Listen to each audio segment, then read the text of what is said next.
Hello বন্ধুরা, মনের এক কোণে নাটকটিতে আপনারা দেখতে পাবেন তা হলো ভালোবাসা, আত্মসম্মান, ত্যাগ এবং মানবিকতার এক অসাধারণ মিশ্র।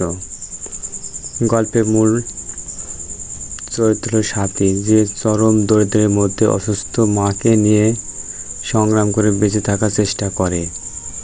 মানুষের উপকার করতে গিয়ে সে অনেক অপমান ও অবহেলার শিকার হয়, তবুও নিজের সততা ও মানবিকতা কখনো হারায় না। অন্যদিকে পরিবারের ছেলে টনি, সে অনেক ধনী।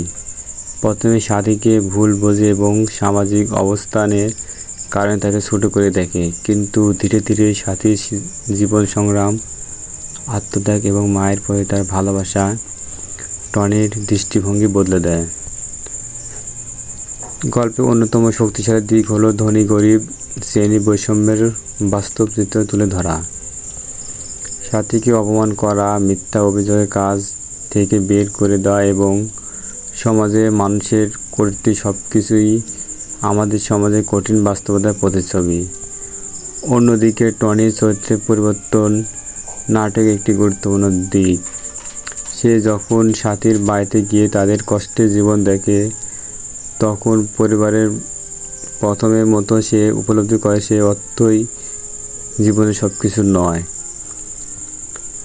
নাটকের আবেগঘন মুহূর্তগুলো দর্শকদের হৃদয় স্পর্শ করে, বিশেষ করে সাথীর মায়ের অসুস্থতা, তার মৃত্যুর দৃশ্য এবং সাথীর অসহায় কান্না অত্যন্ত মর্মস্পর্শী।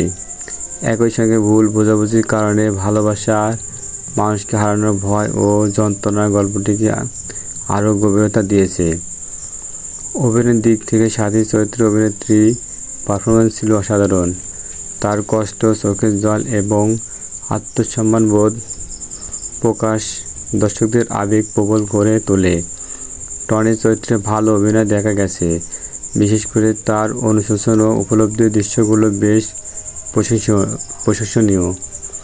সব অভিনেতাদের অভিনয় গল্পকে বাস্তবসম্মত করে তুলেছে।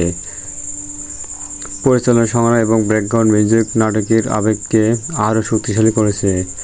গল্পটি শুধু একটি প্রেমের কাহিনী নয়, বরং মানুষের প্রতি সহানুভূতি, শ্রদ্ধা এবং প্রকৃত ভালোবাসার মূল্য শেখায়। সব মিলিয়ে এটি একটি হৃদয়স্পর্শী পারিবারিক ও রোমান্টিক নাটক, যা শুরু থেকে শেষ পর্যন্ত দর্শকদের আবেগের সঙ্গে যুক্ত রাখে।